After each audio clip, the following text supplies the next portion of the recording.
दिसंबर 21 exams के लिए जो सीए इंस्टीट्यूट ने आरटीपी निकाला है, इसमें एक चीज आपने नोटिस किया होगा, कोई अमेंडमेंट्स या चेंजेस नहीं है, सिर्फ और सिर्फ क्वेश्चंस वाला पोर्शन है। I am talking about EISSM RTP. मैं ईआईएसएसएम का आरटीपी का बात कर रहा हूं। यूजुअली कोई भी आरटीपी में दो पोर्शंस रहता है।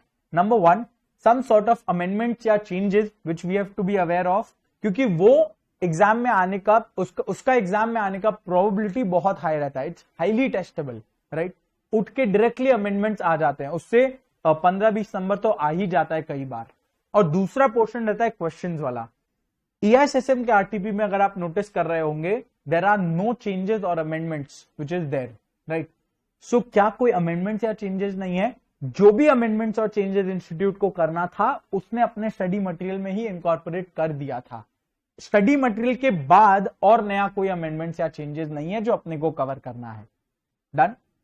तो अगर आपने आईसीआई के स्टडी मटेरियल से पढ़ रखा है, गुड, उसके बाद कोई और अमेंडमेंट्स नहीं आए हैं। अगर आपने मेरे स्टडी मटेरियल से पढ़ रखा है, दो स्टडी मटेरियल था, one for EIS, one book for EIS, one book for SM.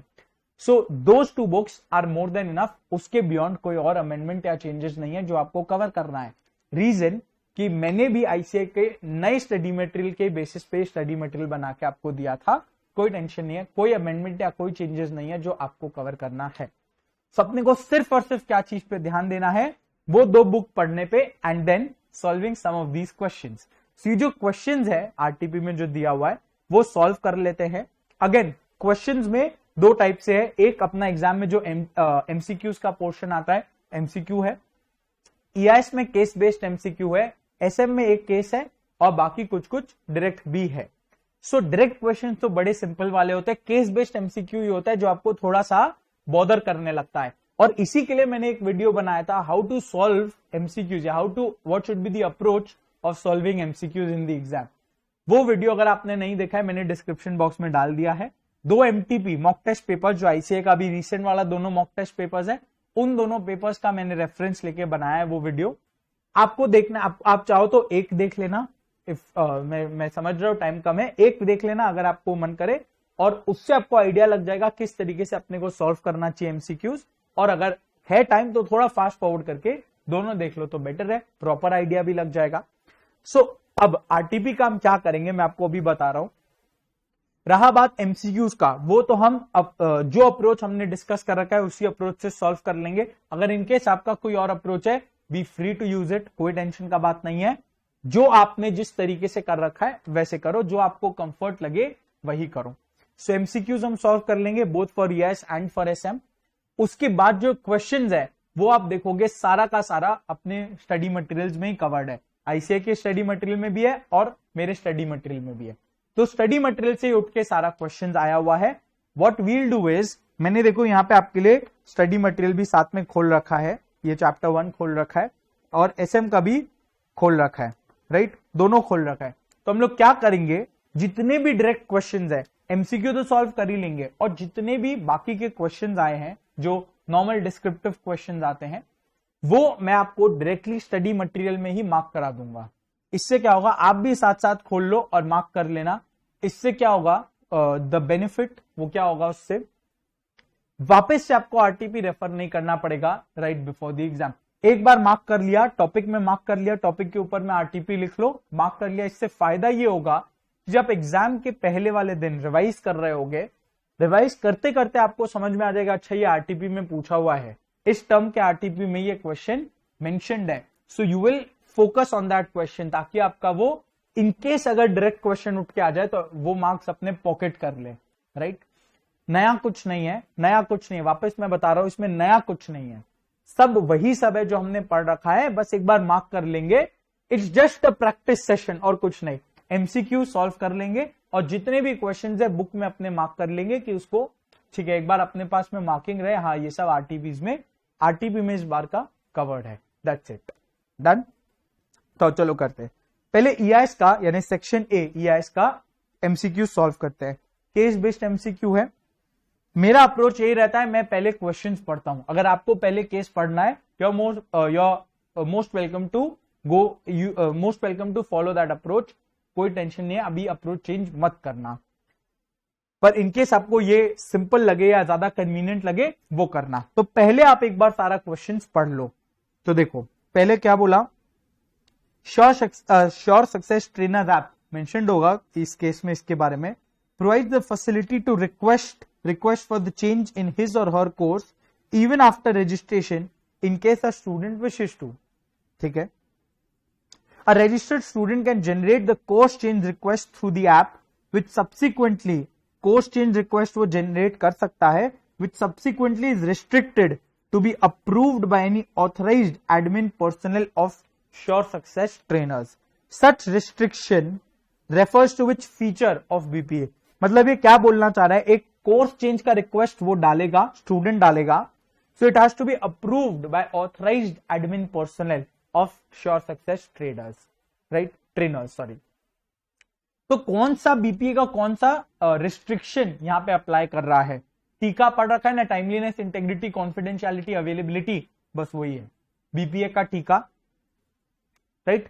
तो कौन सा इसमें से आपको लग रहा है? अगर दो अप्रोच, यहां अगेन वापस, अगर आपको ये केस पढ़ के कंफर्ट आ गया कि आंसर समझ आ गया तो डायरेक्टली टिक कर देना, और नहीं आया तो कोई नहीं, एक बार केस पढ़ लेना, केस में आपको कोई ना कोई हिंट मिल जाएगा, राइट?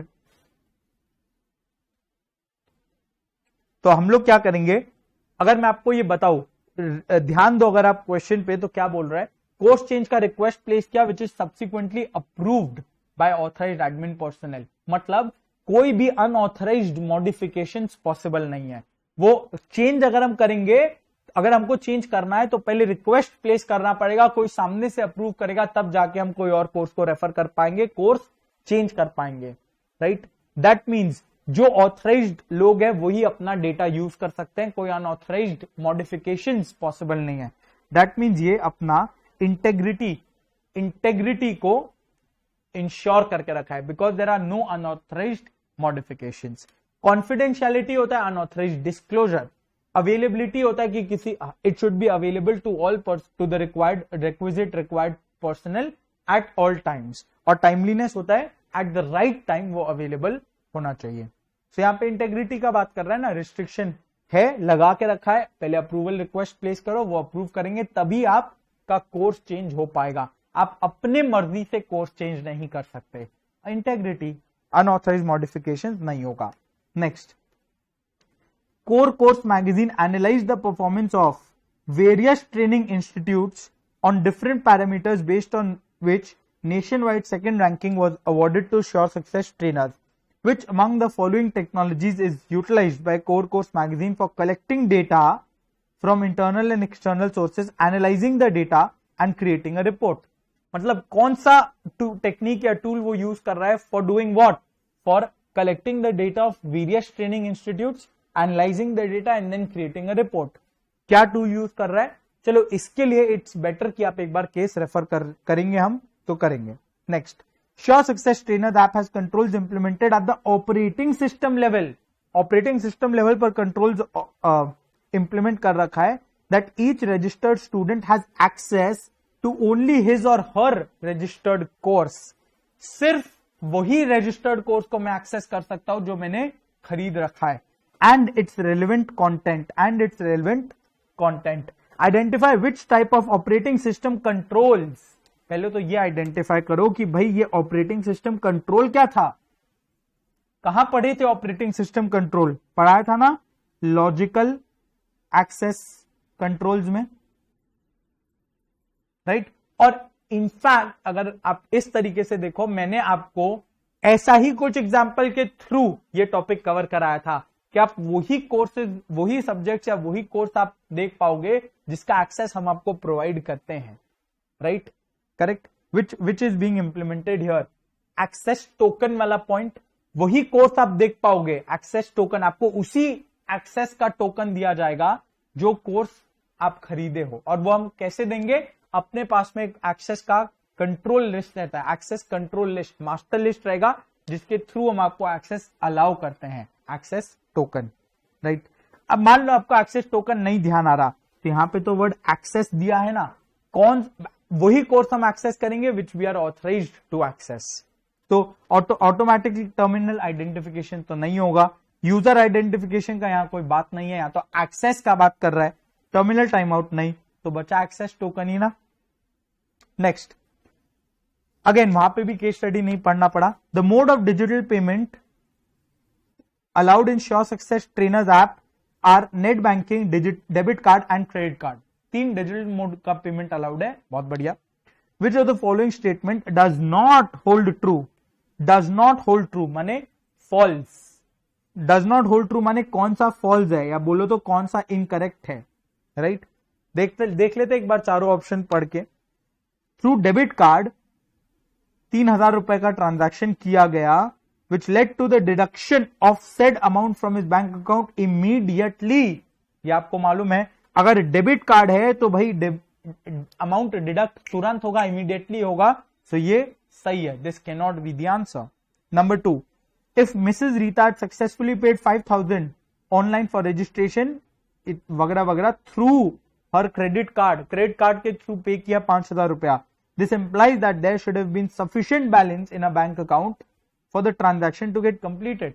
नहीं, ऐसा तो बिल्कुल भी क्रेडिट कार्ड का कंडीशन नहीं है कि क्रेडिट कार्ड से जब हम 5,000 रुपए पे कर रहे हैं तो हमें सफिशिएंट बैलेंस मेंटेन करके रखना है अपने अकाउंट में। ये तो भाई डेबिट कार्ड के लिए होता है कि डेबिट कार्ड में आपका अमाउंट इमीडिएटली डिडक्ट किया जाता है, पर क्रेडिट कार्ड में क्या है, it's just like a loan. Credit card में तो अपने लोन ले रहे होते हैं बैंक से, सो credit card does not depend on your balance.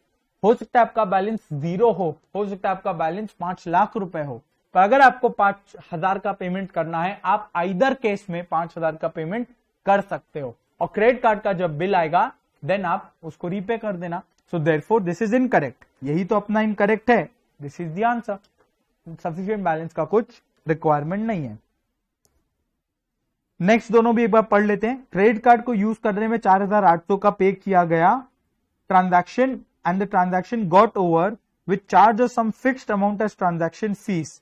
ठीक है, ट्रांजैक्शन फीस तो क्रेडिट कार्ड इश्यूअर बैंक और मर्चेंट बैंक दोनों ही तो करेंगे ना, दोनों ही तो डिडक्ट करते हैं। इश्यूअर बैंक अपना ट्रांजैक्शन फीस डिडक्ट करता है और मर्चेंट बैंक अपना फीस डिडक्ट करता है, right? Interchange fees, transaction fees.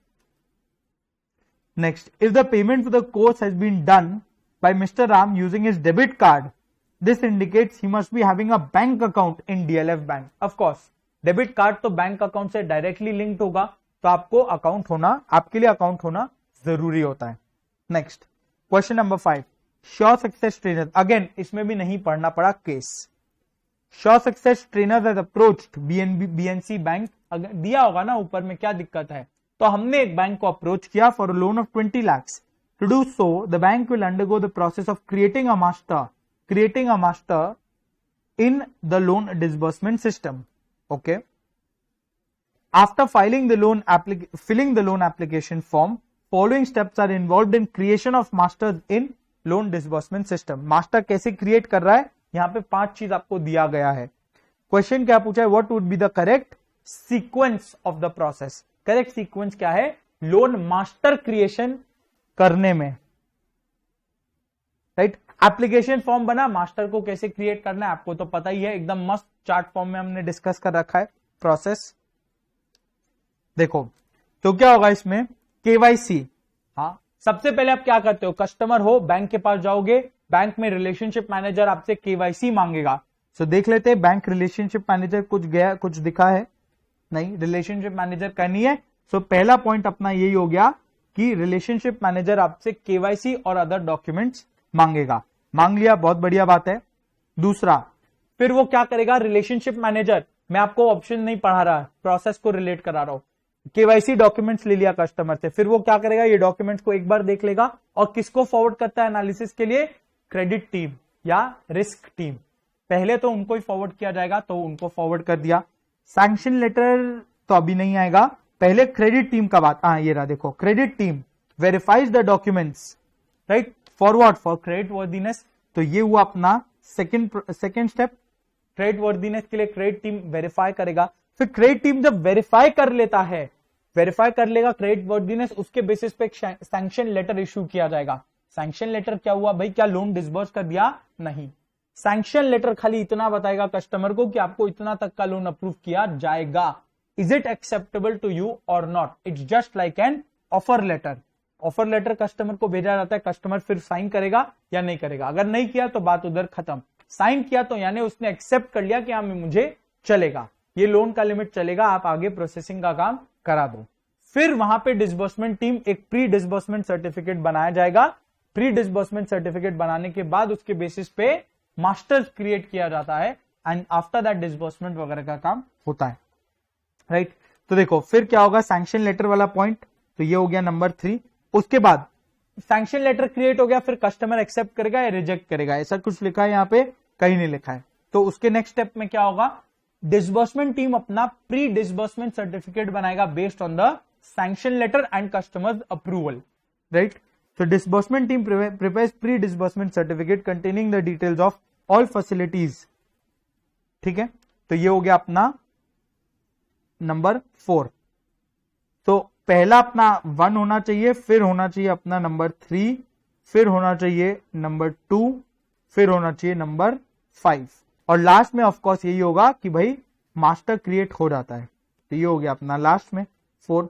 तो पहले 1 यहां पे ही है, इन दोनों में ही है, उसके बाद में 1 के बाद में 3 आएगा, तो 3 यहां है, यहां तो 2 है, चलो ये कट गया, तो आंसर रहा ये। So answer will be option A, right. अपने को एक ही क्वेश्चन ऐसा है जिसके लिए केस एक बार रेफर करना है, कर लेते हैं, आ जाओ मेरे साथ, क्या दिक्कत है, राइट। तो यहां पे अपने को कौन सा टेक्निक वो बेस्ट यूज करेगा उसके लिए पता लगाना है। एक बार ब्रीफली इसको देख लेते हैं। Sure Success Trainers is the most popular training institute. They provided physical sessions on career counseling, mock tests, mock interviews, competitive exams, group discussions, etc., etc. Due to high success placement rate, they revamped their business model and launched their mobile app. बकवास, ठीक है, कोई काम का नहीं अपने पास। Since then, Sure Success mobile app is catering to the needs of many aspirants through virtual mode. Again, ज्ञान कोई काम का नहीं है। During registration, The students need to make online payments through various modes. अच्छा, ये सब मोड्स वाला बात तो अपने कर ही चुके हैं। Registered students can log in and वगैरह वगैरह। फिर since the launch of its mobile app, it has been utilizing specialized tools for analyzing the future trend and scope for online coaching and current position in the coaching industry. They have been performing well and lately been awarded nationwide second rank. ठीक है, तो अपने लिए relevant यही है। यहां से question number 2 पूछा है, करेक्ट, करेक्ट, देखो लिखा है ना, since the launch it has been utilising specialised tools for what, for analysing the future trend and scope for online coaching. Future trend and scope for online coaching वो refer कर रहा है, and their current position in the coaching industry, ठीक है। तो इतना information अपने लिए काफी है। ये हो सकता है आप डायरेक्टली इसमें आंसर टिक नहीं कर पाओ, और अगर आपने कर लिया बहुत अच्छी बात है, पर एक बार मैं आपको बताता हूं, इनकेस आप नहीं आ रहे हो, आई एम अज्यूमिंग कि मैक्सिमम लोग हो सकता है डायरेक्टली आंसर टिक नहीं कर पाए, तो किस तरीके से करना है मैं वो उनको बता रहा हूं। देखो, पहले देखा डेटा वेयरहाउस, वहां पे कहीं पे भी बात किया था डेटा को स्टोर कर रहा है, वो नहीं, वो क्या कर रहा है, टूल्स यूज कर रहा है for analysing the future trend. वापस से देख लो, for analysing the future trend and scope for online coaching, और उसका करंट पोजीशन क्या है वो रेफर कर रहा है।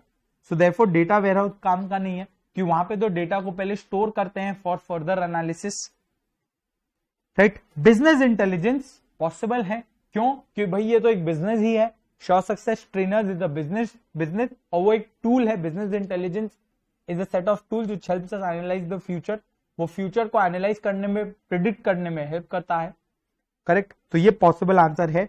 मशीन लर्निंग नहीं है, मशीन लर्निंग नहीं है, क्योंकि यहाँ पे तो आर्टिफिशियल इंटेलिजेंस का बात होता है ना, ये कोई सेट ऑफ टूल्स नहीं होता, this is all about artificial intelligence. और data mining is about analysing patterns of data to find some meaningful information, meaningful knowledge, ऐसा कोई भी बात नहीं किया। तो the best possible answer is option B. Done, okay. तो चलो एक एक करके सारा क्वेश्चन देख लेते हैं, चैप्टर बाय चैप्टर, ज्यादा टाइम इसमें नहीं लेंगे। चैप्टर 1 से क्या क्वेश्चन आया है, organisation should identify controls as per policy, procedure, structure etcetera वगैरह। मैंने आपको क्या बताया था, ये ज्ञान होगा। लास्ट लाइन हमेशा पढ़ना। Discuss widely the IT controls that can be implemented as per risk management strategy। अब आपके मन में घंटा बजना चाहिए, आप सोच रहे होंगे कि IT कंट्रोल्स में क्या लिखे। IT कंट्रोल तो बहुत ब्रॉड टॉपिक है, क्या लिखे, आओ इधर मैं आपको दिखाता हूं। IT कंट्रोल्स में दो पार्ट है, IT कंट्रोल्स में दो पार्ट है। या रिस्क मैनेजमेंट के बाद कंट्रोल्स आता है, उसके बाद में IT कंट्रोल्स आएगा। ये देखो, ये कंट्रोल्स का टॉपिक आया, ये रहा अपना IT controls, page number 22। Applying IT controls, classification of IT control, दो पार्ट है, जनरल कंट्रोल्स, एप्लीकेशन कंट्रोल्स। तो आपको यहां पे क्वेश्चन में क्या बोला है, स्पेसिफाई किया है क्या कि जनरल कंट्रोल्स है, एप्लीकेशन कंट्रोल्स है, कहीं नहीं किया। So ideally what you have to do is you have to write about both the points. You have to write about both the points. General controls के बारे में आप लिखोगे और आप IT कंट्रोल्स, एप्लीकेशन कंट्रोल्स के बारे में भी लिखोगे। जनरल का एक line, what do you mean by general control, application का एक line, what do you mean by application control.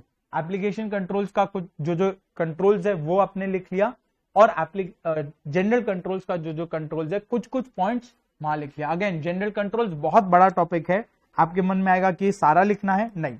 जब जनरल क्वेश्चन आया आप खाली हेड पॉइंट्स लिख सकते हो, खाली हेड पॉइंट जो इसमें से आपको 4-5 याद रहे लिख देना, और उसके बाद एप्लीकेशन कंट्रोल्स का यहां से 4-5 पॉइंट लिख देना। So 1 line of definitions for both and then 4-5 points enough होगा, करेक्ट। सो यहां पे सीधा ये जनरल क्वेश्चन ही आरटीपी में पूछ लिया है, इसको इस तरीके से मार्क कर लो ताकि आपको ध्यान रहे, पेज नंबर 22 में। ओके, फिर next, an auditor Mr. Sohan has been given prime responsibility to access the suitable implementation and execution of various controls। Again, ज्ञान क्या बोला, लास्ट लाइन पढ़ो सीधा। Discuss the levels at which Mr. Sohan should check the implementation of controls। कौन से levels पे उसको control check करना है, 3 लेवल से। डायरेक्ट क्वेश्चन आया, वापस एकदम direct question. Levels at which controls are supposed to be checked, 3 levels. ये देखो, risk and controls for specific business processes जब हम कर रहे थे तो वहां पे एक पहला इंट्रोडक्टरी टॉपिक था, levels at which control should be checked, configuration, masters और ट्रांजैक्शन। तो आपको किस तरीके से आंसर को फ्रेम करना है, कॉन्फ़िगरेशन पहला, एक लाइन का डेफिनेशन दे दिया, एक लाइन का डेफिनेशन, उसके बाद एग्जांपल्स, एक दो एग्जांपल डाल दिया, राइट। फिर मास्टर्स, अगेन डेफिनेशन थोड़ा सा, और उसके बाद में ये रहा अपना एग्जांपल, वेंडर, कस्टमर, एम्प्लॉय सब कुछ को बनाते हैं। फिर ट्रांजैक्शन के लिए एक दो line, day to day actual transactions का बात करता है, it includes both system user generated data, और फिर एग्जांपल, सेल, परचेज, इनवॉइस वगैरह सब इसमें आ जाएगा, पेमेंट, रिसीट सभी तो इसमें आ गया। So example, meaning 1-2 lines, example 1 और 2, more than enough. 2 example, 2 line का meaning, 3 control, more than enough आपको मिलेगा 5 आउट ऑफ 5, या जो भी 4 आउट ऑफ 4 या 6 आउट ऑफ 6, जो क्वेश्चन आए आपको वो फुल मार्क्स मिल जाएगा। डन, स्ट्रेट फॉरवर्ड एकदम। फिर चैप्टर 2 में अगर हम जाए तो फाइनेंशियल एंड अकाउंटिंग सिस्टम से क्या क्वेश्चन आया देख लो। ERP systems are expected to provide accurate, complete and authorized information। Again, कुछ नहीं है, लास्ट लाइन पढ़ो। In light of this statement, explain the importance of role-based access control in an ERP system। Question है importance of role based access control, ऐसा कहां पढ़ा है, ऐसा कहीं नहीं पढ़ा है, क्योंकि ये role based access control is just one topic, और ICA के स्टडी मटेरियल में भी इसी तरीके से उसने दे रखा है। देखो मैं आपको दिखाता हूं,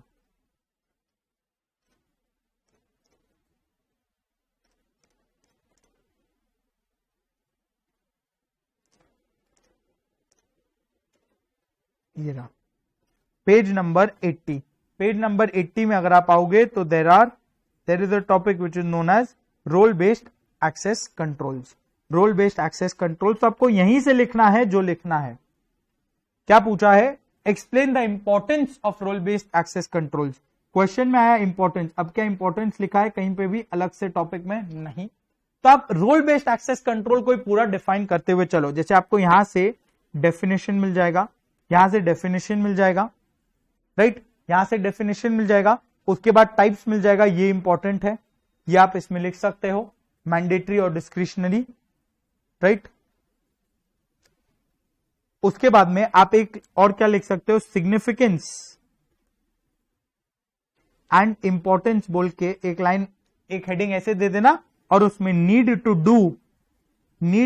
do basis and need to know basis के ऊपर में कंट्रोल्स प्रोवाइड किया जाता है। ये एक पॉइंट लिख दिया। दूसरा पॉइंट एग्जाम्पल का लिख देना। क्या एग्जाम्पल का पॉइंट लिखेंगे भाई, ये रहा एग्जाम्पल का पॉइंट। एग्जाम्पल का पॉइंट लिख देना कि अगर कोई परचेज डिपार्टमेंट का बंदा है या परचेज डिपार्टमेंट का कोई अकाउंटेंट है, वो एचआर डिपार्टमेंट का कोई भी अकाउंटिंग एंट्री या एचआर डिपार्टमेंट का कोई भी ट्रांजैक्शन को प्रोसेस नहीं कर सकता। करेक्ट। फिर नेक्स्ट चैप्टर 2 से नेक्स्ट क्वेश्चन क्या है, अगेन पूरा ज्ञान दिया है, वापस से पढ़ो। लास्ट लाइन कहां है, he prepared a supportive document highlighting the what, highlighting the pros and cons of accounting and tax compliance software over only the tax compliance software. Elaborate the content of mister Rajesh document. तो आपको pros and cons बताना है, right. Pros and cons का वो document बनाना है, आपको उसको elaborate करना है। That means you just have to talk about pros and cons of single software versus combined software. पढ़ रखा था ना ये। टैक्स कैफे बोल के एक शॉप में हम गए सो दैट हम अकाउंटिंग और टैक्सेशन का एक कंबाइंड सॉफ्टवेयर खरीद सके। टैक्स कैफे आपको याद है, T time and efforts, C cost पे इवैल्यूएट करेंगे, राइट। ए उसका एक्यूरेसी क्या है उस पे इवैल्यूएट करेंगे। एफ यानी फीचर्स एंड फंक्शनैलिटी क्या है उस पे इवैल्यूएट करेंगे। करेक्ट, ठीक है। और लास्ट में ई से आता था अपना ईज, वो कितना इजी है मेंटेन करने के लिए और यूज करने के लिए, उस पे रेफर करेंगे। चैप्टर 2 के लास्ट पेज में लास्ट टॉपिक जो हमने डिस्कस किया था चैप्टर 2 में वही है, कुछ नया नहीं है। देखो ये वाला टॉपिक आरटीपी में आया। आरटीपी टैक्स कैफे याद रखना, टैक्स कैफे गए टू परचेज दिस सॉफ्टवेयर। फिर नेक्स्ट चैप्टर 2 में इतना ही था और कुछ था नहीं। चैप्टर 3 में आ जाते हैं। क्या पूछा, briefly explain his role and activities he shall conduct to audit environmental controls. इतना ज्ञान कुछ पढ़ने का काम नहीं है। क्या बोला, briefly explain the role and activities he shall conduct to audit the environmental controls. That's it. Correct. तो ये अब इधर आओ, कहा था ऑडिट ऑफ एनवायरमेंटल कंट्रोल्स पे आना है आपको। ऑडिट ऑफ एनवायरमेंटल कंट्रोल्स एकदम सेम था ना, fire, water, pollution, cleanliness, heating, ventilation, air conditioning, यही सब तो पॉइंट था। नया क्या है उसमें, पढ़ रखा है सब, ज्यादा आगे चला गया। एक सेकेंड, ये रहा auditing environmental controls, auditing environmental controls, right. ये रहा, इसको लिख लो आरटीपी में, आरटीपी।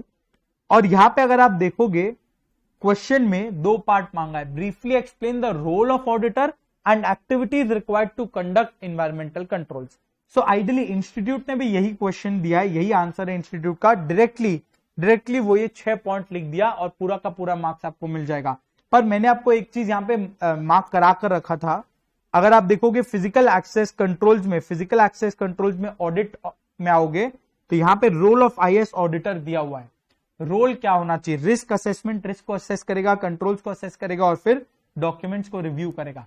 तो ये आप रोल बना के लिख सकते हो। बोला था एनवायरमेंटल कंट्रोल्स में भी ऑडिटर का रोल यही होगा, रिस्क को असेस करना, कंट्रोल्स को असेस करना और डॉक्यूमेंट्स को रिव्यू करना।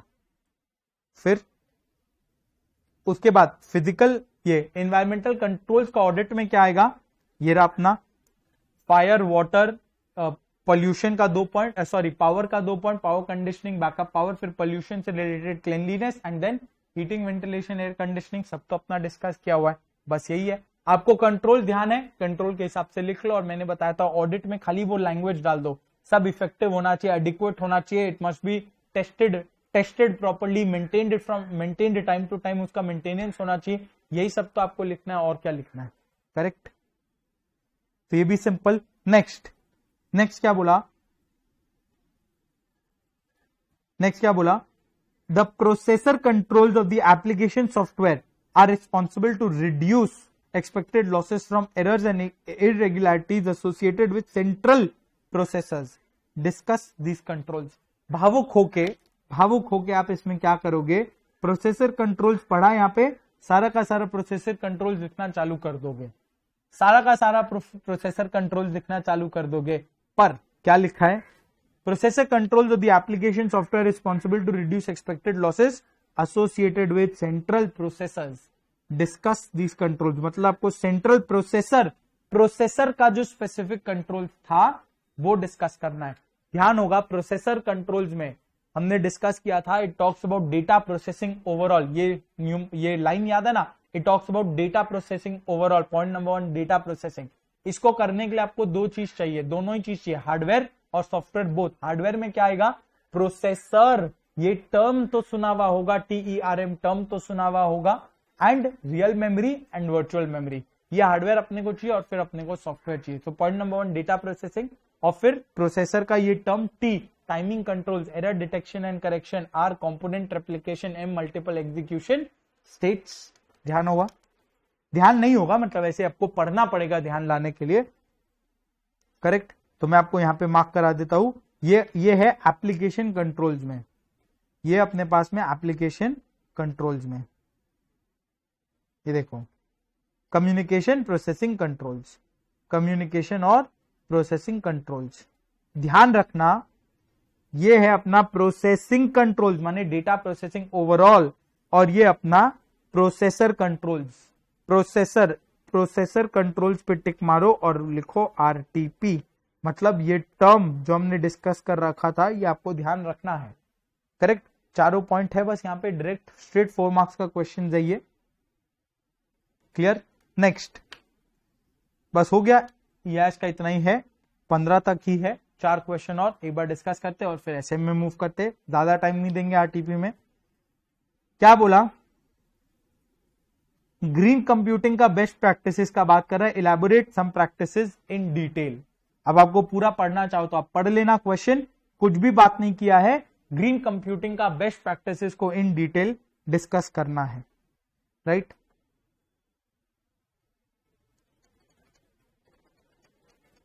आ जाओ चैप्टर नंबर 4 में, सीधा ग्रीन कंप्यूटिंग।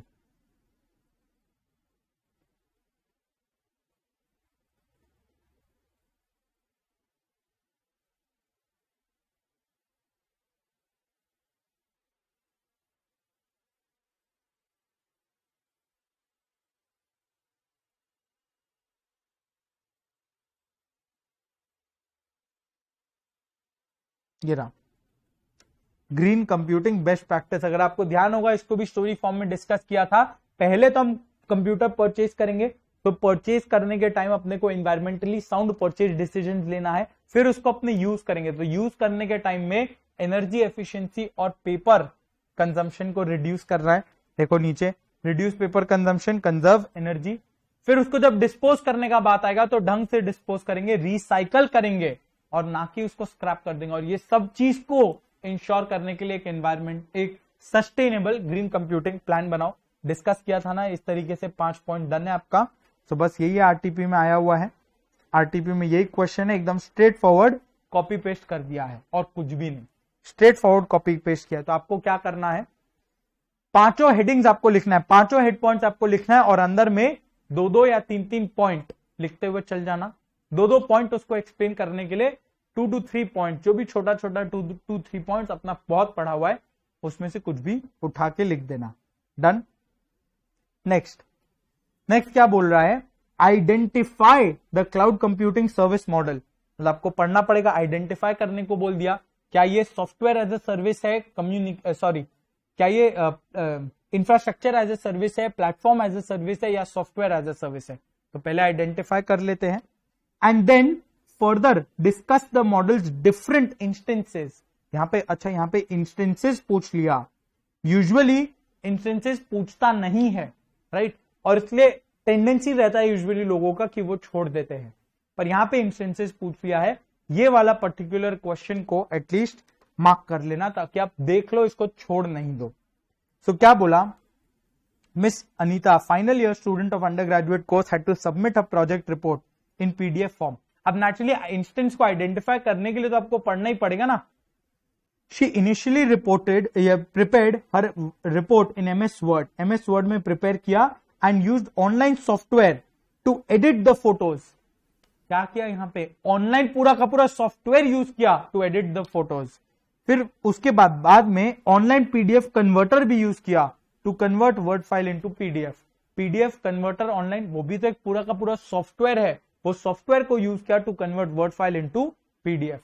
कौन सा सर्विस मॉडल हुआ, इंफ्रास्ट्रक्चर लिया यहाँ पे, नहीं, उससे ज्यादा लिया। क्या खाली प्लेटफॉर्म लिया जिसके ऊपर में वो अपना एप्लीकेशन बनाया, नहीं, वो तो भाई पूरा का पूरा सॉफ्टवेयर ही ले लिया है।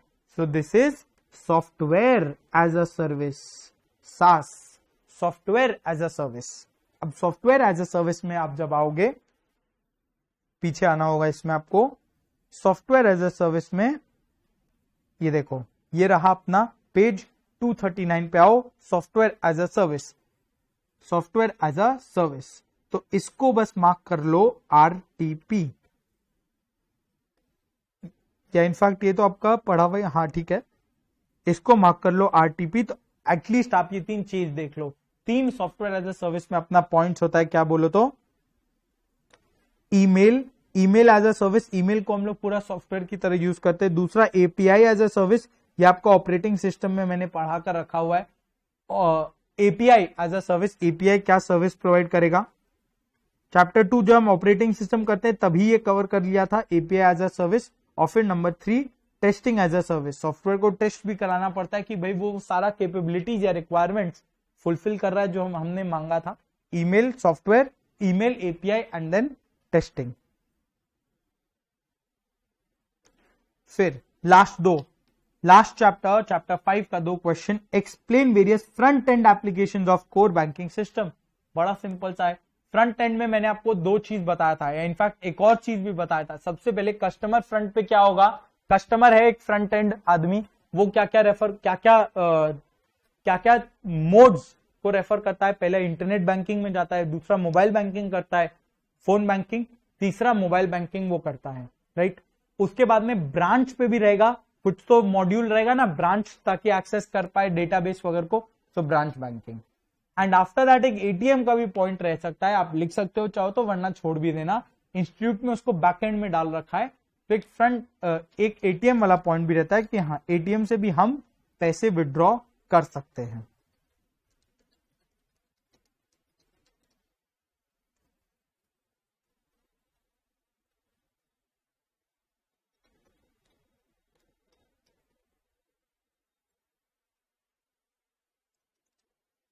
ये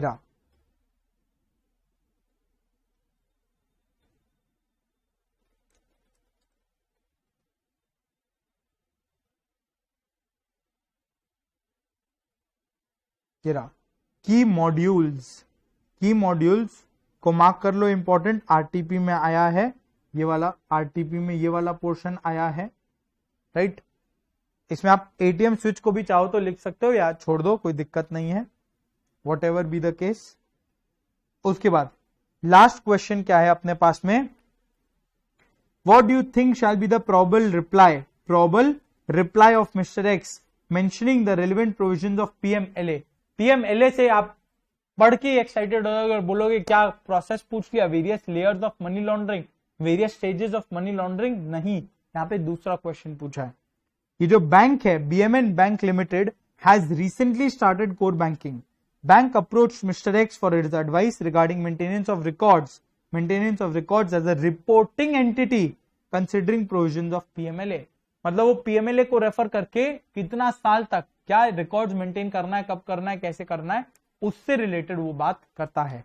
सो अगर आपको ध्यान होगा या नहीं भी है तो कोई दिक्कत नहीं है, मैं आपको अभी ध्यान दिला देता हूं। PMLA में मैंने आपको ये टॉपिक में गिना चुना चीज मार्क कराया था।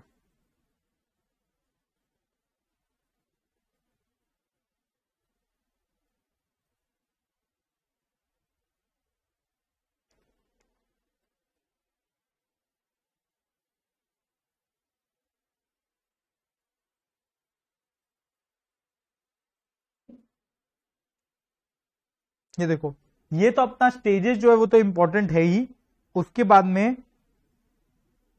अगर आप आओगे इधर offence of money laundering, prevention of money laundering act में, नेक्स्ट पेज में आओ, पेज नंबर ये 295 हो गया अपना, ये पेज नंबर 12 देखो, सेक्शन 12 ये आया है अभी आरटीपी में। Reporting entity to maintain record, सिर्फ दो चीज इसमें ध्यान रख लेना, मोर देन इनफ है, उससे ज्यादा ध्यान नहीं रहेगा। पहला क्या, आपको सारा ऑल ट्रांजैक्शन का रिकॉर्ड मेंटेन करके रखना है, ऑल ट्रांजैक्शन का रिकॉर्ड मेंटेन करके रखना है, कब तक, और डॉक्यूमेंट्स का भी मेंटेनेंस करना है, कब तक करना है, for a period of 5 years from the date of transaction between the client and reporting entity. Client और बैंक के बीच में जिस दिन ट्रांजैक्शन हुआ उस दिन से लेके 5 साल तक आपको मेंटेन कर रखना है, राइट। और उसके बाद में क्या होगा, अगर मान लो इस बीच में हम अकाउंट क्लोज कर देते हैं, या फिर अपना क्लाइंट के साथ बिजनेस जो चल रहा था वो खत्म हो गया, तो हम क्या करेंगे, it shall be maintain for a period of 5 years after the business relationship between a client and the reporting entity has ended or the account has been closed whichever is later. तो इस case में क्या होगा, जिस case में account बंद होने वाला है, जिस केस में बिजनेस रिलेशनशिप बंद हो गया या होने वाला है, it must be maintain for a period of 5 years after the business relationship between client and reporting entity has ended or account is close whichever is later, जो बाद में है वो होगा। सो ये हो गया अपना EIS वाला पोर्शन डन। दो चीज बस आप इसमें ध्यान रख लेना, 5 years वाला और कुछ नहीं, क्लियर। मैंने आपको बुक में भी मार्क करा दिया। तो अब चलते हैं SM में,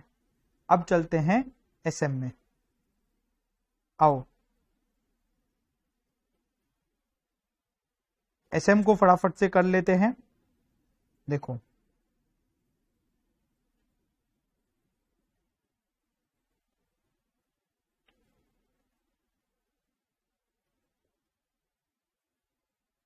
आओ,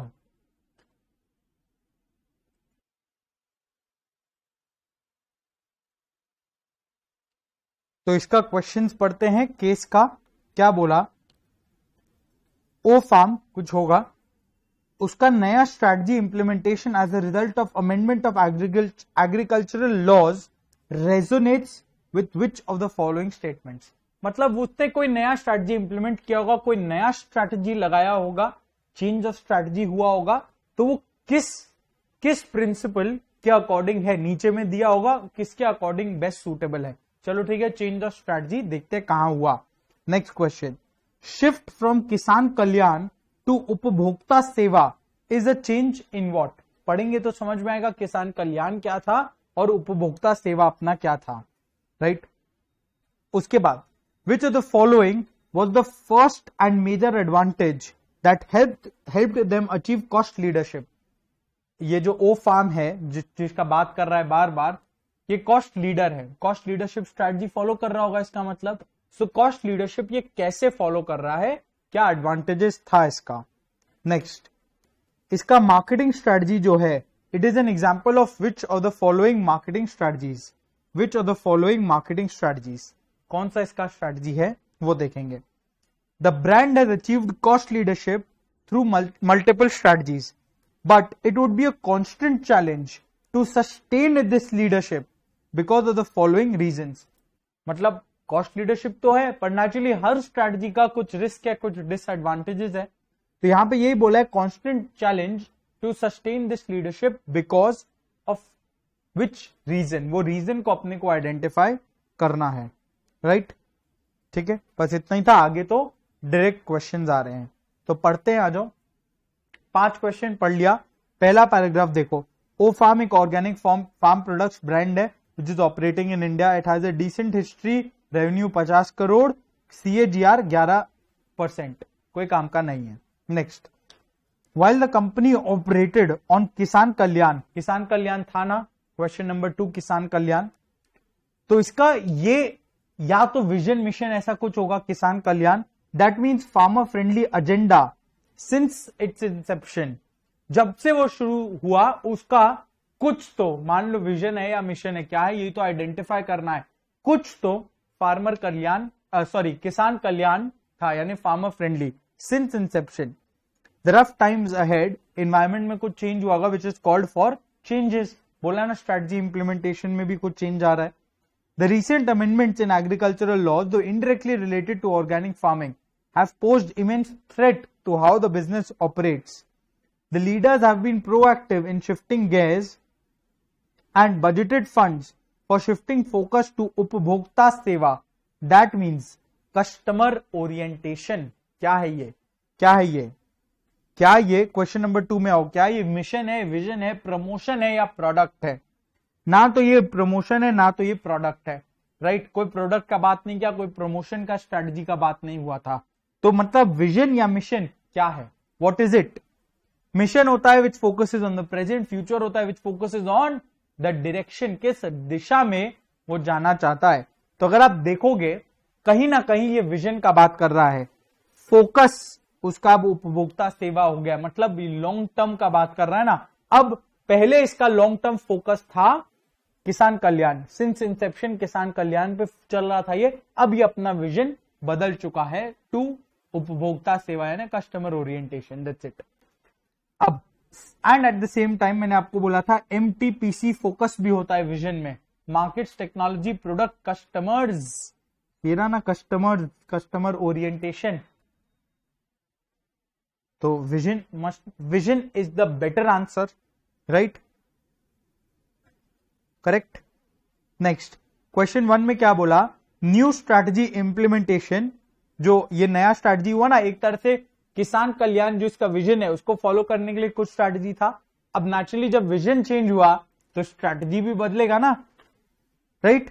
सो ये नया जो स्ट्रैटेजी इंप्लीमेंटेशन हुआ है, आगे और स्ट्रैटेजी को डिफाइन भी किया इधर में, कॉस्ट लीडरशिप वगैरह का बात हुआ है, वो किसके रिस्पेक्ट में हुआ? अब ये सब टाइप के जो क्वेश्चन है जो बहुत ओपन एंडेड है, न्यू स्ट्रैटेजी इंप्लीमेंटेशन, कोई डेफिनेट आंसर नहीं है इसका. इसमें आपको सारा ऑप्शंस पढ़ना चाहिए. सो ऑप्शन ए क्या बोल रहा है? Organizational operations are highly influenced by the ripple effect of environmental changes. हाँ, एनवायरमेंट चेंज हो रहा है, उसके कारण ऑपरेशन चेंज हो रहा है, जिसके कारण स्ट्रैटेजी में चेंजेस आ सकते हैं. This is a possible option. Yes. Next, structure is highly influenced by environmental changes. नहीं, structure is highly influenced by strategy. क्या स्ट्रैटेजी आप पहले फॉर्मुलेट करते हैं, उसके हिसाब से तो स्ट्रक्चर बनता है. यही तो हम पढ़ के आ रहे हैं, शैंडलर स्ट्रैटेजी, स्ट्रक्चर, रिलेशनशिप वगैरह. So this is not a probable answer. Next, operations are not affected by environmental changes. नहीं, नेचुरली एनवायरमेंट में चेंज कुछ आएगा तो सबसे पहला जो इससे अफेक्ट होगा वो है कोई स्ट्रैटेजी. तभी तो स्ट्रैटेजी प्रोएक्टिव एंड रिएक्टिव होता है, राइट? कितने सारे तरीकों से आप इसको रिलेट कर सकते हो. सी आंसर नहीं है. और structure can influence environmental changes, ये तो मतलब क्या बोलना चाह रहा है? कुछ भी नहीं. स्ट्रक्चर का इन्फ्लुएंस एनवायरमेंट पर हो सकता है? बिल्कुल नहीं. इन्वायरमेंट तो एक्सटर्नल है, तो ये तो बिल्कुल ही नहीं है. बचता है अपना बी, जो हमने सोचा था should be the right answer. Structure is influenced by, sorry B नहीं, सॉरी मैं क्या बोल रहा हूं, A. Operations are influenced by changes in environmental changes, right? तो ये हुआ अपना 2 क्वेश्चन यहां हुआ. फिर बोला था कॉस्ट लीडरशिप में क्या एडवांटेज उसको मिल रहा है. कॉस्ट लीडरशिप में आ जाओ. कॉस्ट लीडरशिप में बोलता है to create newer demands and position themselves against local farming practice, they reached out to West Asian and African nations for inputs. Inputs के लिए वो बाहर के कंट्रीज में चले गए, just like many other small traders. Accordingly, they ordered dry fruits from Afghanistan, whole wheat from Nigeria, citrus from Turkey. Does not matter. This has helped them, ये matter करता है, this has helped them get raw inputs at cheaper than usual rates and even better contractual terms, thus reducing input cost and passing on the surplus margins to customers. Reducing input cost and passing the surplus margin to customers. मतलब क्या बोलना चाह रहा है? Cost कम हुआ and therefore price कम कर पाए उसके कारण. सो कॉस्ट लीडरशिप फॉलो रहे तो अपने को पता ही था, पर कॉस्ट लीडरशिप ये कैसे फॉलो कर पा रहा है? क्योंकि इसको रॉ इनपुट मिल रहा है एट चीपर रेट्स. यही तो है. ऐसा कुछ आंसर खोज लेते हैं. इकोनॉमीज ऑफ स्केल नहीं, कुछ प्रोडक्शन तो हो नहीं रहा. फोरकास्ट नहीं. कस्टमर ओरिएंटेड से कॉस्ट लीडरशिप हो, ऐसा कोई रिलेशन नहीं, ये तो विजन था.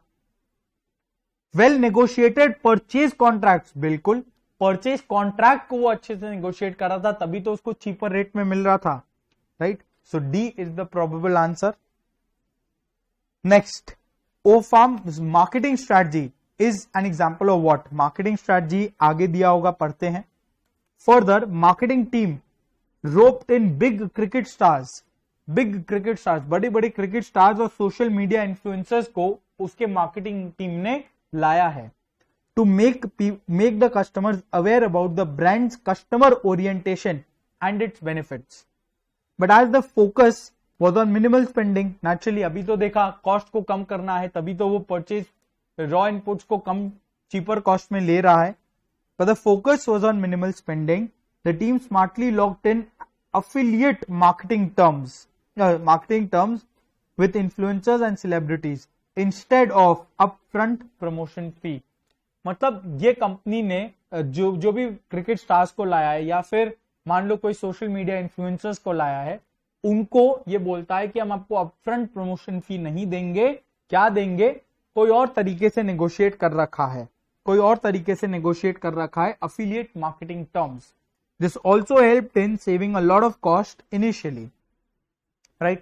तो क्या है इसका मार्केटिंग स्ट्रेटजी? अगेन, अब आपको ऊपर में ज्यादा कोई डिटेल नहीं दिया है, अफिलिएट मार्केटिंग टर्म्स बोल दिया. इसके लिए एक बार आपको सारा ऑप्शंस पढ़ लेना चाहिए. एज अ स्टूडेंट, अगर मैं सोचूं स्टूडेंट पॉइंट ऑफ व्यू से, तो मुझे नहीं पता कि आंसर क्या होना चाहिए. लेट्स से सो किस तरीके से आंसर पे पहुंचना है. देखो, पर्सन मार्केटिंग नहीं, यहां कोई पर्सन या तो कंपनी का बात हो रहा है, तो पर्सन तो है नहीं. ऑगमेंटेड मार्केटिंग, क्या हम इसमें कोई बेटर फैसिलिटीज या फीचर्स या सर्विसेज प्रोवाइड कर रहे हैं, ऐसा कुछ बोला नहीं. ऑगमेंटेड मार्केटिंग तो वही होता है, बेटर सर्विसेज देना, ऐसा कुछ बोला नहीं कहीं. एनलाइटेड marketing is something which is more long term, right? अगर आप यहां पे देखो, ये इसी टाइप का कुछ बात करने का ट्राई कर रहा है कि focus was on minimal spending, the teams locked in affiliate marketing terms, ताकि हम आपको अपफ्रंट प्रमोशन फी नहीं देंगे, ओवर अ पीरियड धीरे धीरे कुछ वैसा कुछ हिसाब बैठाया होगा. चलो लेट से ये नहीं पता है या नहीं है, नहीं पता. उसके बाद आ जाओ सिंक्रो मार्केटिंग क्यों होता था? डिमांड और सप्लाई को बैलेंस करने के लिए, राइट? जैसे मूवी टिकट्स का प्राइस सुबह का प्राइस कम रहता है, एंड स्पेशली वीकडेज में उसका प्राइस कम रहता है, वीकेंड्स में प्राइस ज्यादा रहता है, टू बैलेंस द कैपेसिटी, कि वीकेंड में डिमांड भी ज्यादा आता है. सो सिंक्रो मार्केटिंग भी यहां पे फिट नहीं हो रहा. एक ही चीज फिट हो रहा है, एनलाइटेंड मार्केटिंग, राइट? और इसी में हमने पढ़ा था sense of mission marketing, value marketing, customer oriented होगा, ये सब चीज. Next, last question case study का. The brand has achieved cost leadership through multiple strategies, but एक कांस्टेंट चैलेंज है यहां पे टू सस्टेन द लीडरशिप. क्या कांस्टेंट चैलेंज है? मतलब क्या रिस्क है, क्या डिसएडवांटेज है? पहला आप पढ़ोगे अगर, इमिटेशन इज पॉसिबल, और भावुक होकर आप इसी को टिक कर दोगे, ये राइट है, मतलब answer is all right, imitation is possible, correct. पर एक बार मैंने बोला आपको, it's better to read all options. Next, marketing cost will be huge as volumes increase given its choice of marketing strategy. इसका मार्केटिंग स्ट्रेटजी क्या था? ये बड़े बड़े क्रिकेट स्टार्स और सोशल मीडिया इन्फ्लुएंसर्स को ला रहा है, तो मार्केटिंग कॉस्ट ये इंक्रीज हो सकता है. Marketing cost will be huge as volumes increase given the choice of marketing strategy. इसका मार्केटिंग स्ट्रेटजी ऐसा है जिसमें पैसा लगेगा, तो अगर वो बढ़ गया तो इसका कॉस्ट लीडरशिप स्ट्रेटजी तो फेल हो जाएगा ना, कि मार्केटिंग कॉस्ट इसका इंक्रीज हो सकता है. सो ये भी आंसर पॉसिबल लग रहा है, ये भी पॉसिबल है. बाकी दोनों देख लेते. Change in agricultural laws will disturb supply chain, ये सब ऐसा कुछ नहीं होगा. Sales volume will outperform on targets and even that of competitors, नहीं, वॉल्यूम बढ़ेगा तो इनफैक्ट और कॉस्ट लीडरशिप का फायदा होगा ना. तो ये भी आंसर नहीं है. रहा बात आंसर ए है या बी है, क्योंकि दोनों ही यहां पे है. अब इसके लिए वापस से क्वेश्चन को पढ़ो. क्या बोला? The brand has achieved cost leadership, but it would be a constant challenge to sustain this leadership. कैसे? अब इमिटेशन तो कोई कभी भी कर सकता है, ये अपने लिए चैलेंज क्या है? किसी का मन करेगा वो आएगा, रॉ मटेरियल सस्ते दाम में इनपुट ले ही सकता है. पर चैलेंज क्या है? कांस्टेंट चैलेंज क्या है? कांस्टेंट चैलेंज है मार्केटिंग कॉस्ट को कम रखना.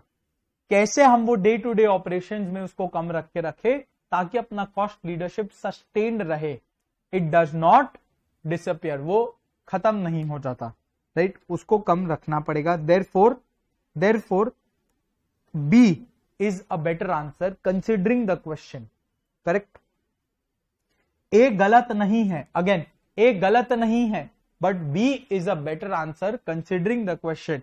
क्वेश्चन बात कर रहा है कांस्टेंट चैलेंज का, रिस्क नहीं बोला डायरेक्टली। अगर डायरेक्टली कोई रिस्क बोल देता तो फिर ए और बी हम दोनों ही टिक करते, और यहां पे भी अगर ऐसा मान लो बोलता ए एंड बी, अगर मान लो कोई डी में ऑप्शन बोलता ए एंड बी तो हम नेचुरली डी को ही टिक करते, पर सिंस एक ही ऑप्शन बोल रहा है तो बेटर कौन सा है ये हमने सिलेक्ट किया और एक टिक किया, राइट। नेक्स्ट क्वेश्चन 2 क्या बोला, Drishti care not for profit eye hospital, which one of the following statements is likely to relate to vision rather than mission. Vision क्या होता है भाई, फ्यूचर ओरिएंटेड, मिशन क्या है, present based, present business scope वगैरह बताता है। देखो ना फ्यूचर ओरिएंटेड कौन सा है, पहले ये आइडेंटिफाई करते हैं। Places patient care present, will be future. Next offers highest level of care present, consultants strive to continuously present, future तो भाई एक ही लग रहा है यहाँ पे। will be the global leader in cutting edge eye surgery. ABC is a marketing consultancy business. ABC's most recent corporate analysis had identified 3 new businesses. उसका corporate analysis ने identify किया 3 new businesses have recently entered its market and started aggressively targeting ABC's clients. ये 3 new businesses क्या है, क्या ये strength है? नहीं, of course this is an external factor. 3 new businesses आ रहे हैं, सो स्ट्रेंथ और वीकनेस तो बिल्कुल ही नहीं है। क्या ये अपॉर्चुनिटी है? नहीं भाई, 3 नया बिजनेस आ रहा है तो ये तो थ्रेट होगा ना, वो आपके मार्केट शेयर को ले जाएंगे, आपके मार्केट शेयर को कम कर देंगे, it is a threat. Next trekking poles is a small company based in the Himalayan ranges in India. It is known in the reason for its hill walking sticks. जो आप trekking करते हो you need walking sticks. Trekking poles sells specialist walking equipment in their small shop at the foot of the mountains. They do not have a website. उनका कोई website नहीं है, yet are able to sell their products at premium prices. Which of the following Porter's generic strategies best fit trekking poles? Porter का generic strategy का बात किया, बहुत बढ़िया, ठीक है। पोर्टर का जेनरिक स्ट्रैटेजी होता है 3, cost leadership, differentiation and focus. क्या बात किया, फोकस में भी 2 है, कॉस्ट लीडरशिप और डिफरेंशिएशन। अगर आप बोलो कॉस्ट लीडरशिप तो है नहीं, प्रीमियम प्राइसेस बोल चुका है, सो कॉस्ट लीडरशिप हटा दिया। अब रहा बात है डिफरेंशिएशन या फोकस, इसके लिए एक और हिंट क्या है, देखो बोल रहा है small shop at the foot of the mountains, मतलब कोई लोकल सा शॉप है जो उसके आसपास के कस्टमर भी उसके टारगेट मार्केट है, इसका कोई वेबसाइट नहीं है, they do not have a website. Amazon जैसा कोई मार्केट नहीं है कि हर कोई इंडिया से कहीं पे भी बैठा हुआ ऑर्डर कर दे ना, हिमालयाज में है ये, उनके ही लोकल कस्टमर्स मार्केट उसका टारगेट मार्केट है। सो देयरफॉर ये फोकस्ड डिफरेंशिएशन है, पर्टिकुलर टारगेट नीश के ऊपर में फोकस करता है, फोकस्ड डिफरेंशिएशन। नेक्स्ट क्या बात किया, एक बार लास्ट लाइन पढ़ते हैं।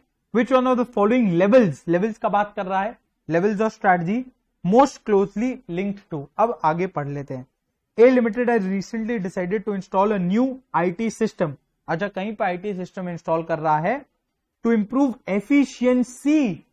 अगर आप देखोगे एफिशिएंसी किसका बात करता है, ये चैप्टर 8 में मैं आपको ले गया। इफेक्टिवनेस टॉप लेवल का बात होता है ना, effectiveness is strategy formulation top level, efficiency is operational managers का काम है बॉटम लेवल।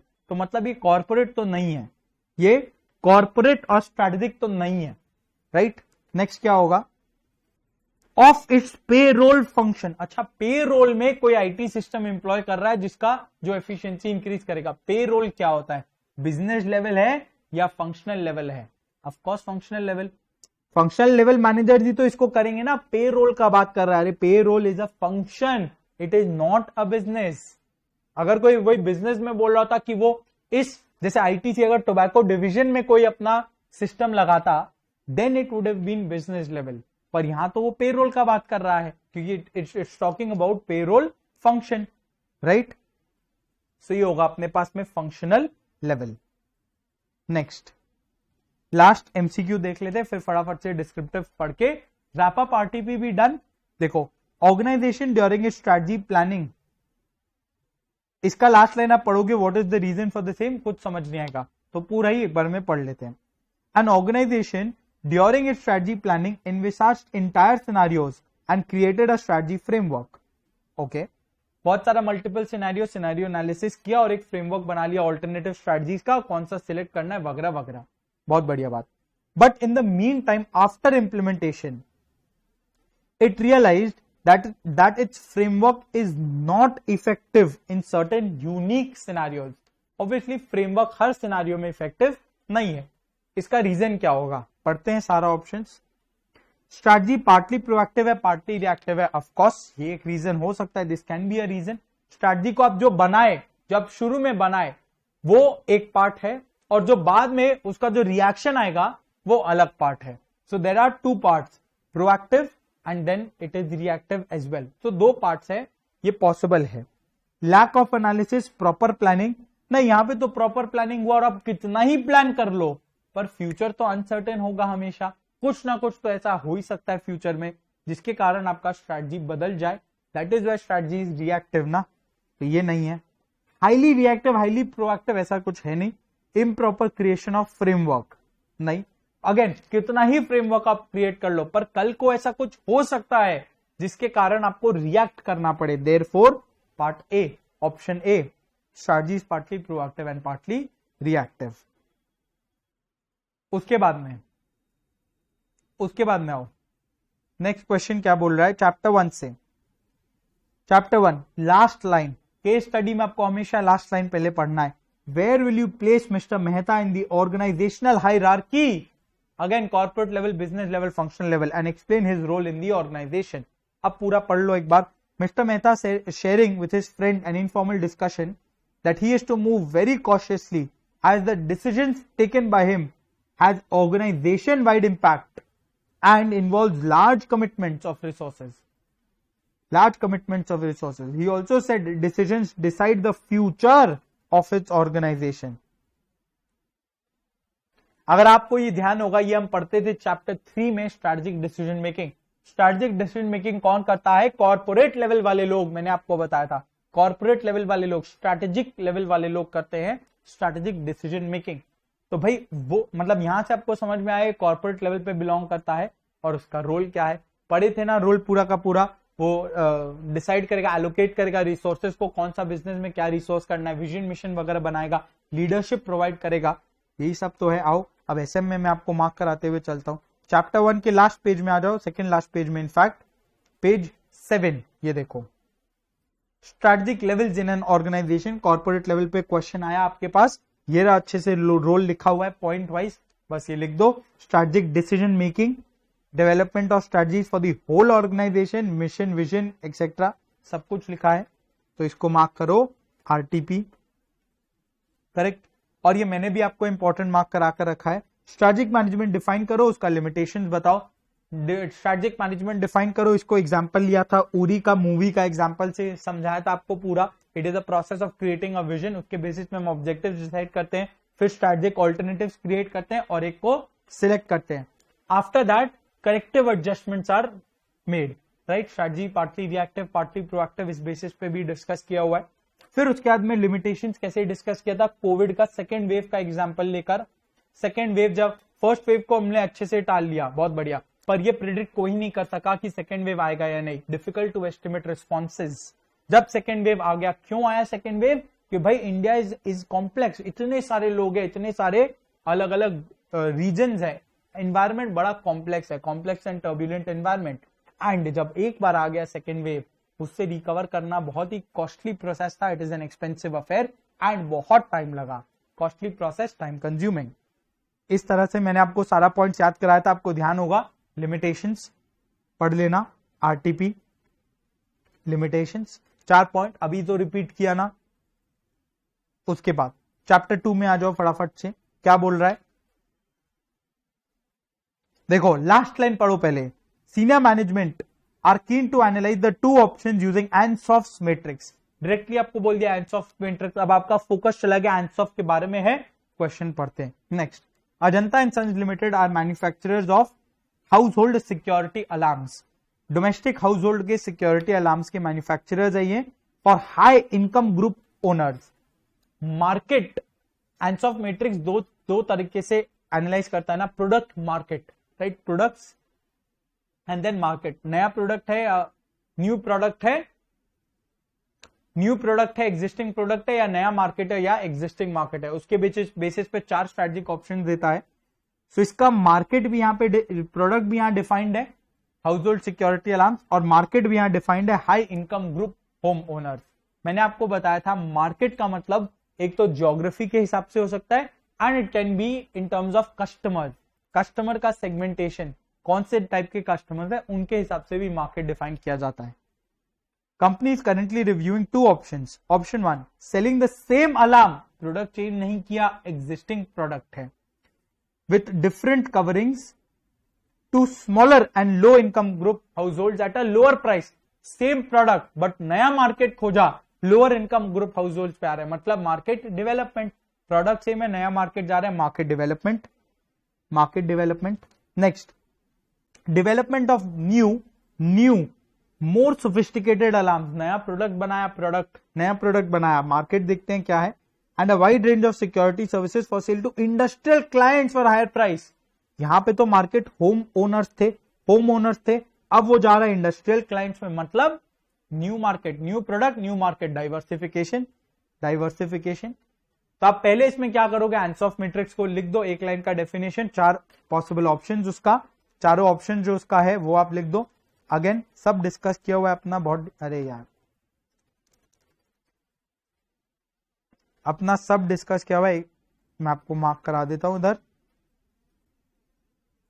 ये रहा, देखो ये बना दिया, एक लाइन लिख दिया. It was proposed by Igor Ansoff which evaluates the business as per product and market. फिर ये डायग्राम आप बना सकते हो, मार्क्स मिलेगा, मैंने आपको बोल रखा है. ग्रोथ स्ट्रेटजीज, चारों के बारे में एक लाइन लिख देना, और फिर बोलना ऑप्शन ए क्या है, मार्केट डेवलपमेंट, उसको अच्छे से डिफाइन किया, करेक्ट. और ऑप्शन बी अपना डाइवर्सिफिकेशन, उसको डिफाइन कर दिया. डन हो गया अपना बात. 5 आउट ऑफ 5 आपको मिल जाएगा, यानी तो 4 आउट ऑफ 5 तो पक्का. उसके बाद में core competencies provide an edge to, अच्छा मार्क कर लो, यहां पे मैंने मार्क नहीं कराया, सॉरी, मार्क कर लो आरटीपी, मतलब इगोर एंसॉफ आने का चांस बढ़ जाता है. उसके बाद कोर कॉम्पिटेंसी का बात किया. कोर कॉम्पिटेंसी में देखो एकदम स्ट्रेट, कुछ नहीं बोला, provide edge to business over competitors. क्या बेसिक सा लाइन लिख दिया. तो आ जाओ, कुछ नहीं करना इसमें, अपने को जनरल आंसर लिखना है एकदम. मैं आपको बता देता हूं किस तरीके से आप ऐसे क्वेश्चंस को अप्रोच करोगे. अगर आपको नाम याद रहे नाम लिख देना, नहीं याद रहे कोई दिक्कत नहीं है, टेंशन नहीं लेना.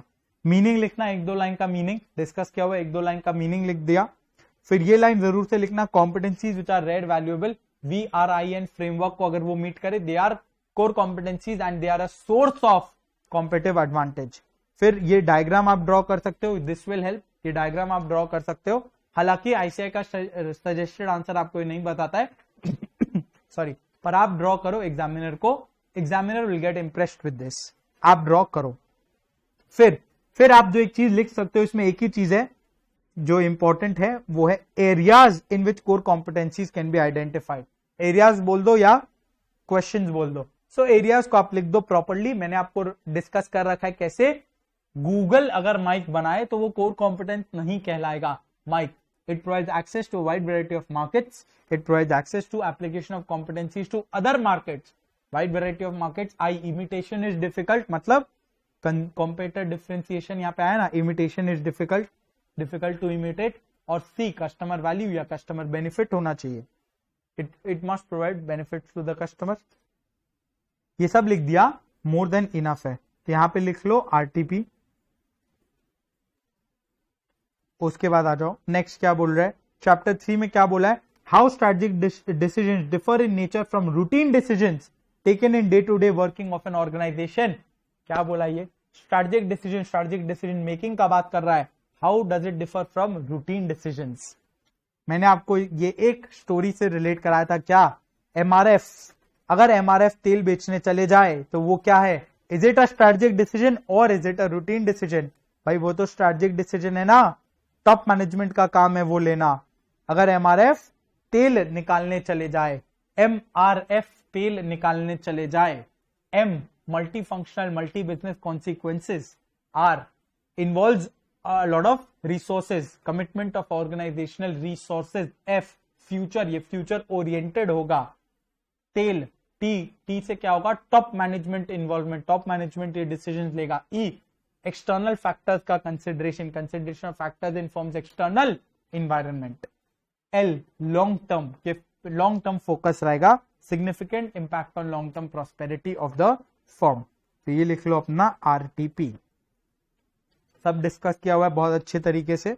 फिर principal aspects of strategy execution process, ये भी बहुत बढ़िया तरीके से स्टोरी से मैंने आपको प्रॉपरली पॉइंट्स को ग्रुप करा के यहां मार्क करा रखा है, इंपॉर्टेंट भी हमने मार्क कराया था, तो यही यहाँ पे आरटीपी बोला। पूरा पूरा स्ट्रेटेजिक मैनेजमेंट मॉडल में अगर कोई टॉपिक जो आपको अलग से पढ़ना है वो है ये, और आप ये दोनों भी कर सकते हो, continue and change the strategy, right. और बाकी तो अपना पूरे चैप्टर में कवर हो ही जाता है। फिर चैप्टर 4 में क्या बोला, लास्ट लाइन पहले पढ़ते हैं। Identify and explain the strategy opted by top management of Leathrite limited. कौन सा स्ट्रेटजी का यहां बात कर रहा है उसको आइडेंटिफाई करेंगे पहले, फिर एक्सप्लेन करेंगे, यही करेंगे। तो आ जाओ आइडेंटिफाई और एक्सप्लेन करते हैं। देखो, Leathrite limited was started as a leather company to manufacture footwear, footwear manufacture कर रहा है। मैन्युफैक्चरिंग ऑफ फुटवेयर में for male and female. Top management decides to expand, expand माने ग्रोथ, पहले आप लिखना एक्सपेंशन फोकस है, एक्सपेंशन आउटलुक है, मतलब अग्रेसिव ग्रोथ स्ट्रेटजी है, दैट मींस वो ग्रोथ या एक्सपेंशन स्ट्रेटजी को परस्यू कर रहा है, ये हो गया ब्रॉड। अब देखते किस तरीके से ग्रोथ करने का ट्राई कर रहा है, आओ देखो। To expand the business in leather manufacturing goods, to expand they decided to purchase more machines, more machines मतलब अब ये चीज देखो, क्या इंटरनल ग्रोथ है या एक्सटर्नल, कोई और कंपनी को खरीद रहा है, नहीं, वो खुद मशीन सेटअप कर रहा है, मतलब this is growth by internal growth, internal growth strategy है। To manufacture leather bags for male and female, leather bag को मैन्युफैक्चर कर रहा है for males and females, right. अभी तक वो कर रहा था फुटवेयर फॉर मेल फीमेल, अब वो कर रहा है leather bag for male and female. कौन सा होगा, क्या ये वर्टिकल इंटीग्रेशन होगा, वर्टिकल डाइवर्सिफिकेशन होगा, नहीं। क्या होगा, क्या ये हॉरिजॉन्टल होगा, नहीं, सेम प्रोडक्ट नहीं है, तो ये क्या होगा, ये होगा कॉन्ग्लोमरेट, सॉरी ये होगा कॉन्सेंट्रिक, कॉन्ग्लोमरेट इज अनरिलेटेड, ये होगा कॉन्सेंट्रिक, मतलब रिलेटेड है बट सेम प्रोडक्ट नहीं है, इसीलिए हॉरिजॉन्टल नहीं है और सेम वर्टिकल चैनल में नहीं है। रॉ मटेरियल सप्लायर, मैन्युफैक्चरर और डिस्ट्रीब्यूटर, ये value chain, same value chain में नहीं है। There is a departure from the vertical linkage and it's not in the same, it does not fall under horizontal diversification as well. So क्या होगा, ये conglomerate, related to the product, process या technology, horizontal diversification. तो इधर आओ chapter 4 में, ये देखो internal growth strategy expansion through diversification, उसके अंदर अपना आएगा कॉन्सेंट्रिक, सॉरी ये concentric diversification, I think slip of tongue से मैंने हॉरिजॉन्टल बोला, तो ये कॉन्सेंट्रिक है, हॉरिजॉन्टल तो नहीं है ना, ये डिस्कस किया था अभी, करेक्ट। तो इसके बारे में आप थोड़ा लिख सकते हो, प्रोडक्ट रिलेटेड है, राइट, किस तरीके से रिलेटेड होगा, प्रोडक्ट प्रोसेस से, टेक्नोलॉजी से, या मान लो वैल्यू चेन से, कहीं ना कहीं कुछ ना कुछ रिलेशन है, राइट। देखो लिखा है ना प्रोसेस, टेक्नोलॉजी और मार्केटिंग, तो बस उसके बारे में लिख दो।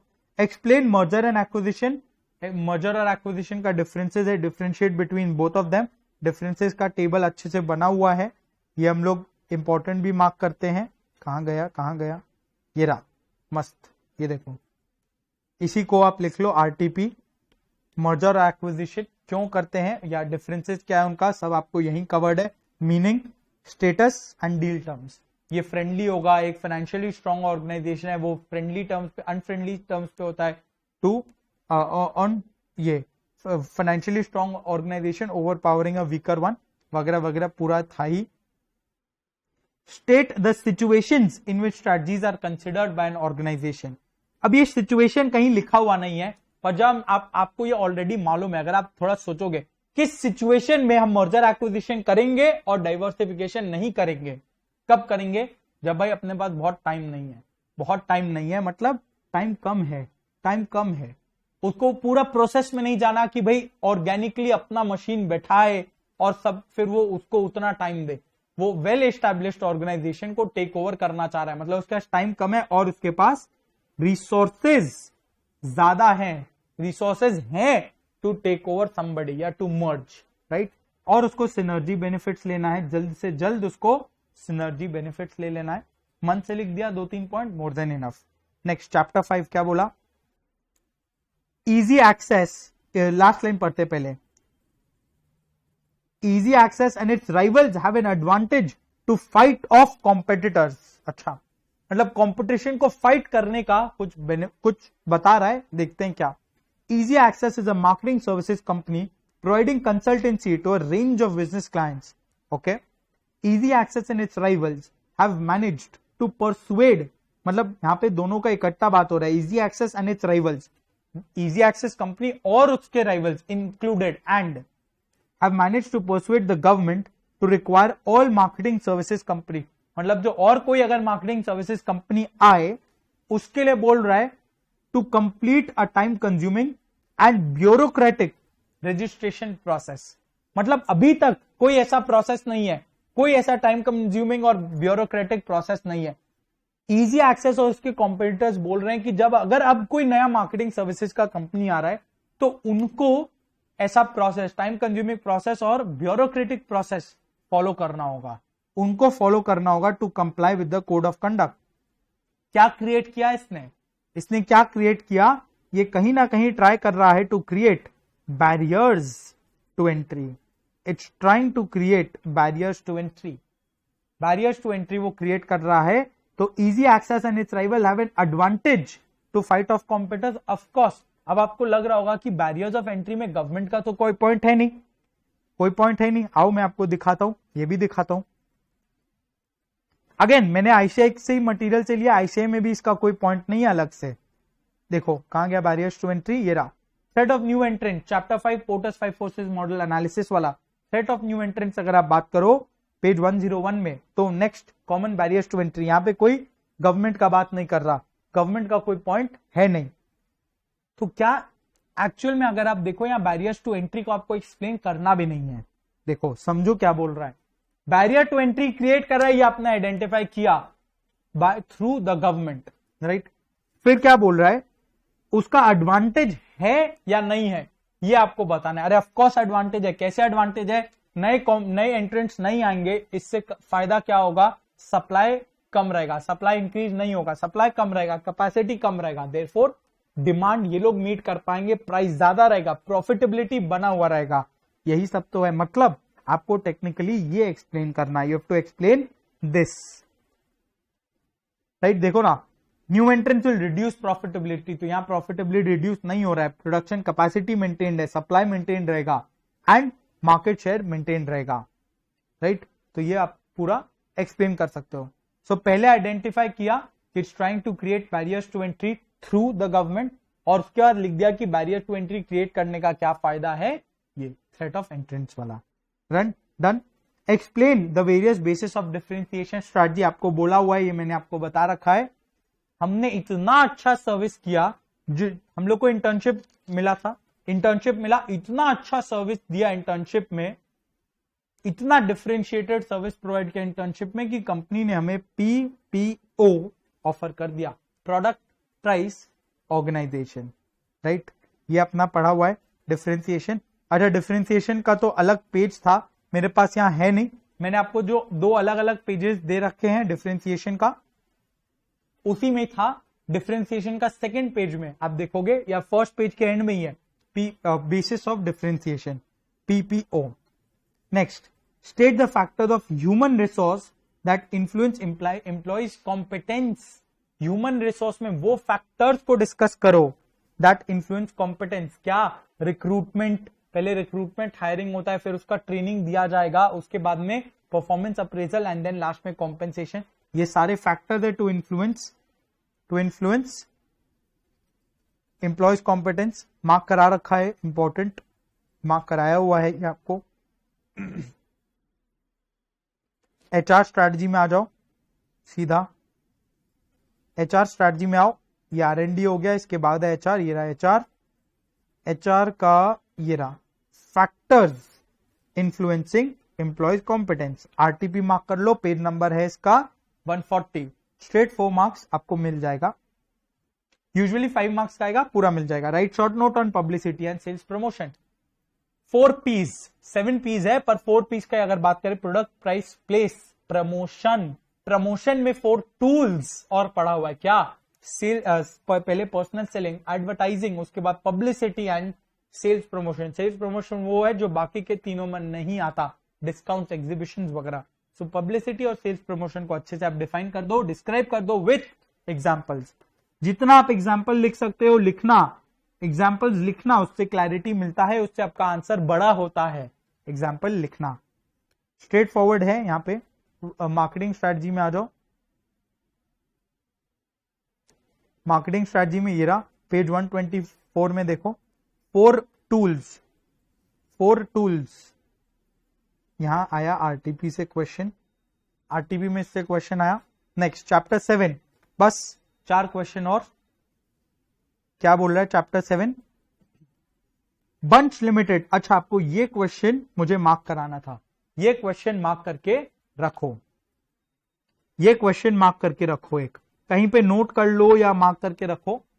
ये एक टिपिकल क्वेश्चन है। देखो, bunch private limited is dealing in multi products में वो डील कर रहा है, like electronics and FMCG.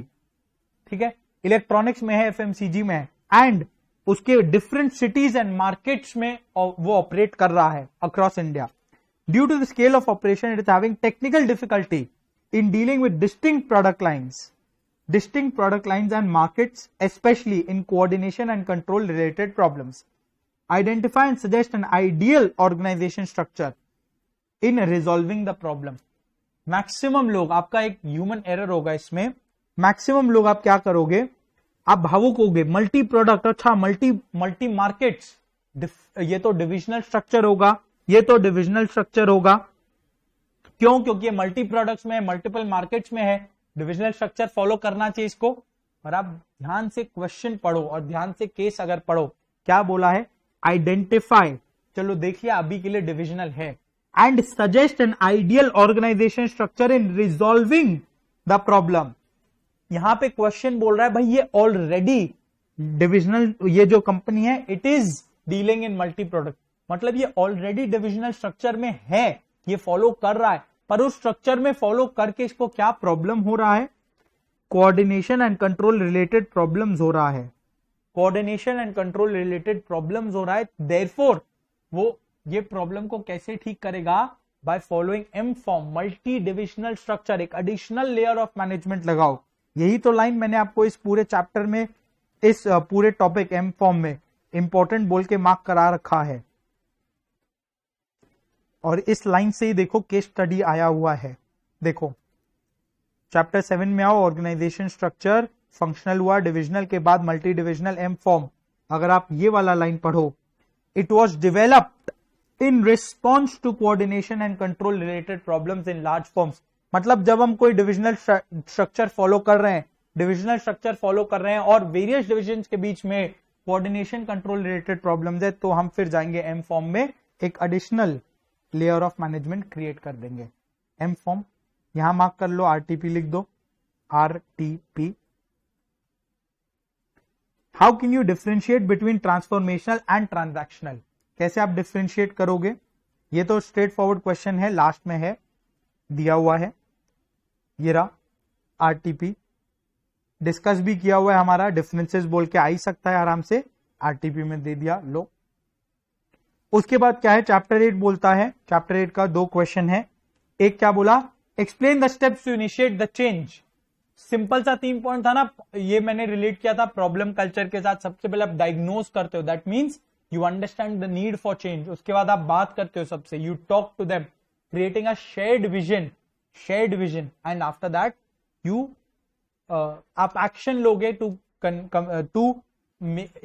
Make the change, to bring about the change, institutionalise the change. Chapter 8 आओ, स्ट्रेटेजिक चेंज वाला टॉपिक के अंदर में 2 क्वेश्चंस मार्क कराया हुआ इंपॉर्टेंट। कर्ट ल्यूवेन के पहले ये रहा, steps to initiate change, RTP. तो इसको आप कैसे करोगे, आप इसको पहला डेफिनेशन लिख देना 1 लाइन, और फिर ये 3 पॉइंट, डन हो गया। लास्ट क्वेश्चन, इंप्लीमेंटेशन कंट्रोल क्या है, discuss its various forms. Simple है इंप्लीमेंटेशन कंट्रोल। स्ट्रेटेजिक कंट्रोल में 3 टाइप के कंट्रोल है, operational control, management control, strategic control. Strategic control का 4 टाइप का कंट्रोल है, premise control, strategic surveillance, special alert control and then implementation control. Implementation control RTP में आया है, discuss its various types, monitoring strategic thrust and milestone reviews. Straightforward एकदम, कुछ है नहीं।